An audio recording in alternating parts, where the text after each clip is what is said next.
마감의 기술 함께 하실 시간인데요. 오늘은 최영지 전문가와 함께 하겠습니다. 어서 오세요. 안녕하세요. 네, 시장 변동성이 많이 큽니다. 오늘 시장은 어떻게 바라보셨을까요? 네, 아무래도 불확실성이 여전히 남아있고 그리고 시장 환경 자체가 정말 급변하는 시점이다라고 바라보고 있습니다. 그런 만큼 어떻게 대응을 해야 될지 고민하시는 분들도 정말 많이 계실 것 같고요. 걱정거리가 정말 많이 있을 것 같은데 그런 부분에 있어서 긍정적인 측면들과 앞으로 어떻게 해 나가야 될지 전략적인 부분들을 자세하게 설명을 해드릴까 합니다. 일단은 첫 번째로는 관세 관련된 이야기를 빼놓을 수가 없다라고 말씀드릴 수가 있는데요. 한국 시간으로 3일 오전 5시에 상호관세가 발표가 됩니다. 상호관세라는 거는 일단 미국에서 이제 관세 부과를 하게 되는데 상대 국가에 대해서도 관세를 부과한다라고 생각하시면 될 것 같은데요. 이렇게 상호관세 부과에 따라서 리스크적인 부분들이 조금 해소가 되는 것 아닐까 생각하시는 분들 많이 계실 것 같은데 그런데 우리나라 입장에서는 사실 부정적인 측면이 많이 있습니다. 특히나 우리나라의 경우 미국에 비해서 경제 규모도 작은 편이고 시장 자체도 작고 거기에다가 인구수라던가 이런 부분들도 부진한데 만약에 상호관세가 부과가 됐을 경우에는 미국과 더욱더 경쟁이 있어 심화가 될 가능성이 높고 이에 따라서 우리나라에게 악영향을 줄 가능성이 높다라고 판단을 하고 있습니다. 거기에다가 자동차 관세에 대한 우려감이 점차 커지고 있는 상황인데요. 25%로 예상을 하고 있고 향후에 조율이 될 가능성에 대한 것들도 이야기가 나오고 있지만 만약에 자동차 관세가 부과가 될 경우에는 우리나라의 경우 대미 수출 품목 1위인 만큼 정말 직접적으로 타격을 입을 가능성이 높다라고 바라보고 있습니다. 어제 특히 수출이 발표가 되는데 이 관련된 부분들을 좀 설명을 해드리고 싶습니다. 3월 달에 자동차 수출의 경우 62억 달러를 기록하게 되면서 전년 대비 1.2%를 증가했습니다. 하지만 이 안에서 자세한 것들을 봤을 때 전기차 부분에서 39% 정도 감소를 했고요. 다만 하이브리드 차량이라던가 내연기관에서 수출이 개선이 되면서 방어하는 모습을 연출을 했습니다. 그리고 대미 수출에 대한 것들도 말씀드리고 싶은데 대미 수출의 경우 2.3% 증가를 했습니다. 근데 자세한 품목별로 봤을 때 자동차에 대한 것들이 전년 대비 11%나 감소를 했더라고요. 아직까지 관세가 부과가 되지 않는 상황에서도 이렇게 11%나 감소를 했다는 거는 향후 관세가 부과가 됐을 경우 더욱더 감소폭이 커질 가능성이 높다라고 생각할 수가 있습니다. 이에 따라서 우리나라의 경우 코스피 지수 안에 자동차 관련된 기업들이 많이 편입이 돼 있어서 우리나라 시장이 아무래도 부진한 흐름을 보일 가능성이 높다라고 볼 수가 있겠죠. 거기에다가 철강이라던가 알루미늄 관세가 지난달부터 부과가 됐잖아요. 철강 쪽으로 수출이 벌써부터 타격을 입기 시작했습니다.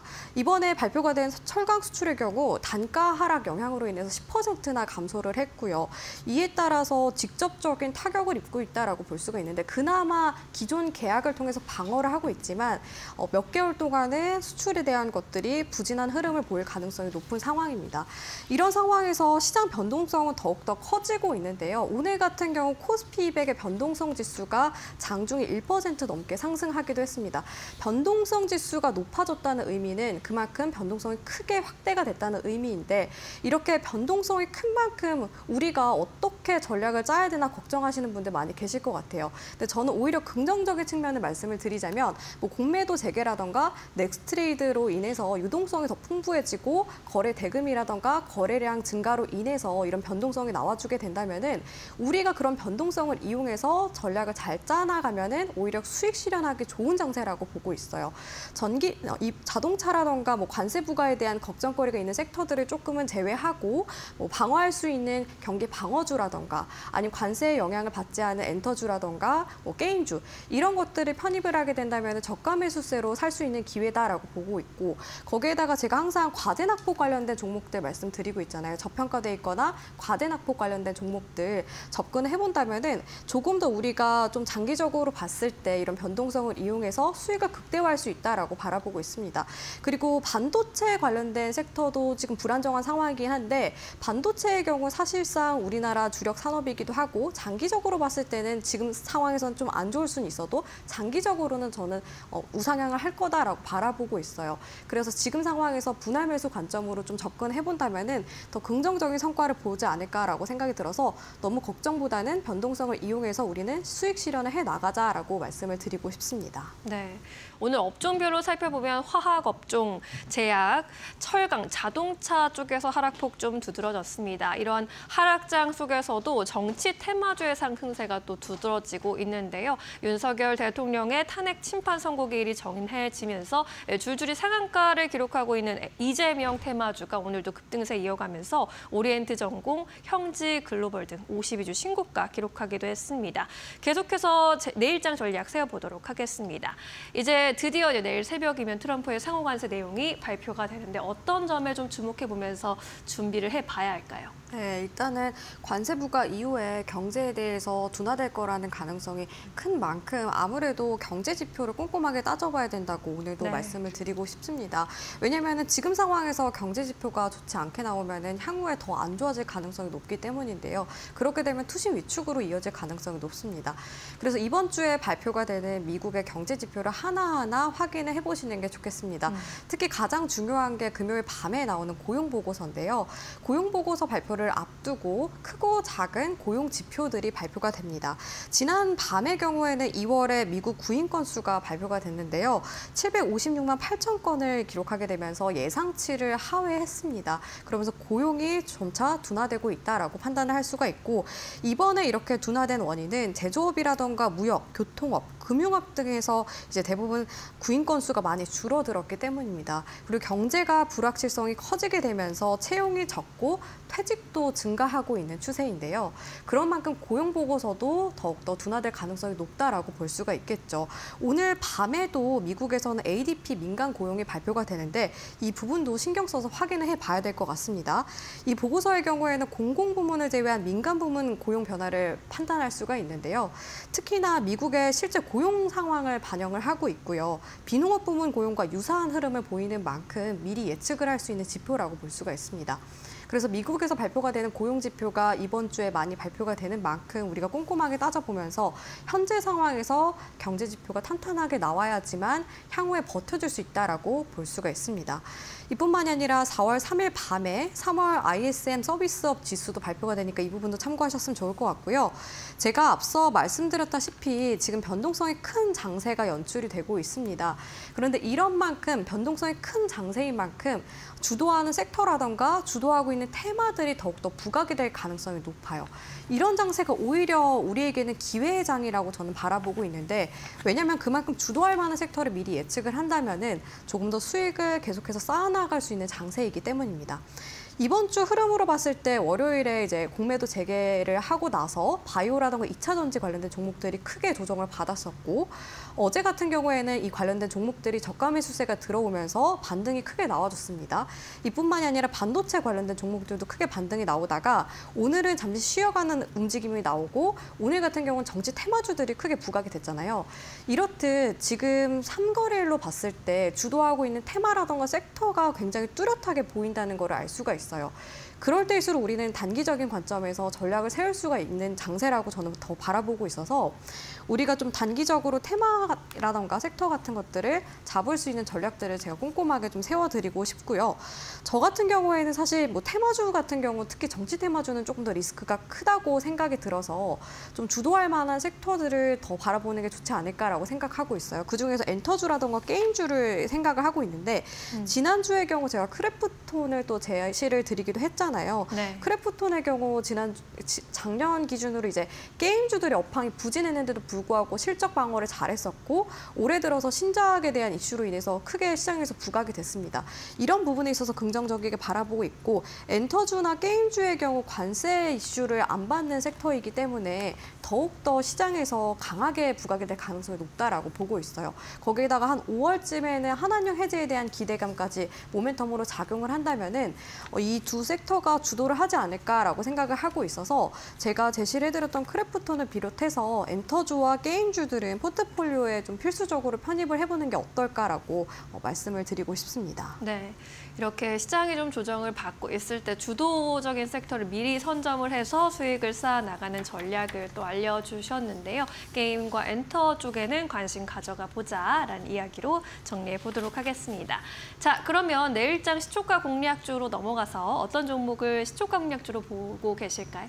네, 조금은 앞에 말씀드렸던 섹터랑 조금 다를 수는 게임 있어도 엔터가 아닌가요? 네, 게임 엔터는 사실 그동안에 많이 말씀을 드렸던 것 같아서 반도체 관련된 유진테크를 가지고 왔습니다. 네.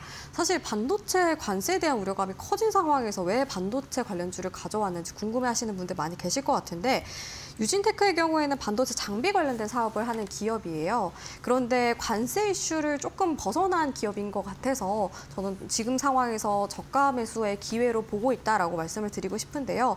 유진테크의 경우 웨이퍼 위에 방막을 형성하는 장비를 만드는 업체고 국내 유일하게 싱글 타일 위에 이제 웨이퍼 공정을 개발한 업체라고 볼 수가 있습니다.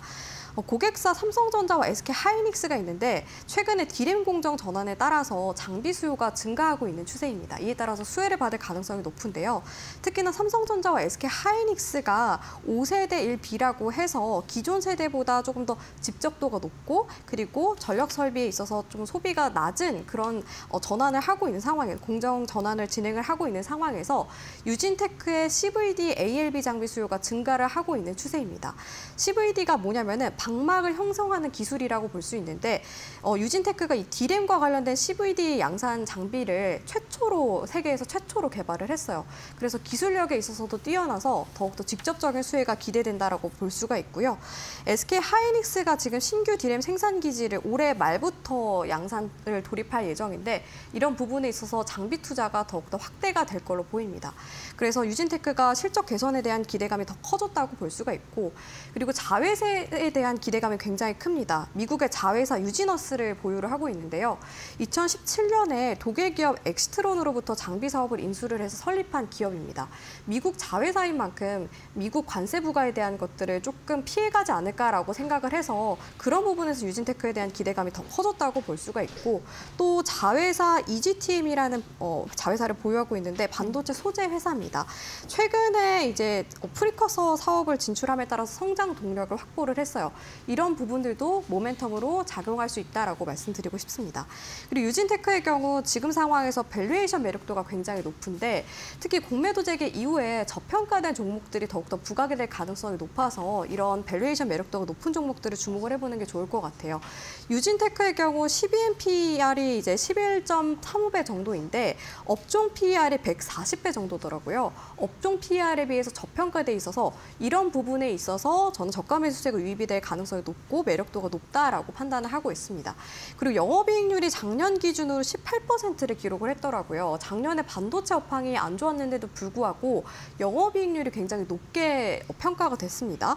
통상 15%만 넘어도 높게 평가가 돼 있다고 볼 수가 있는데 그만큼 수익성이 뛰어난 기업이라고 볼 수가 있습니다. 그리고 향후에 이제 매출의 경우 증가세를 계속해서 기록을 하고 있어서 설비 투자 증가에 따른 좀 수혜가 기대가 된다라고 말씀을 드리고 싶고요. 차트 보면서 가격 전략 말씀드리도록 하겠습니다. 네. 오늘 유진테크의 경우 2% 하락을 하면서 마감을 했고요. 최근 들어서 조금 올라가는 흐름을 보이다가 시장 조정으로 인해서 많이 빠졌습니다.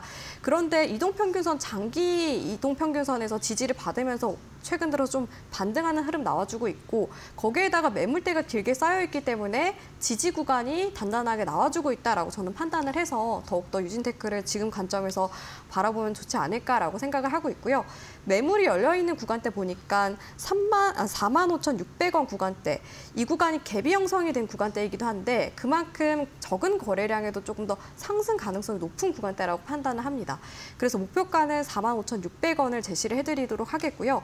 그리고 손절가의 경우에는 작년 말부터 올해 초에 형성이 되어 있는 저가 구간을 보니까 37,000원 구간에서 지지를 받으면서 캔들이 형성이 돼 있더라고요. 근데 만약에 이 구간에 이탈을 하게 되면은 더욱더 강한 조정이 나올 가능성이 높아서 37,000원을 손절가로 제시를 해드리도록 하겠습니다. 네.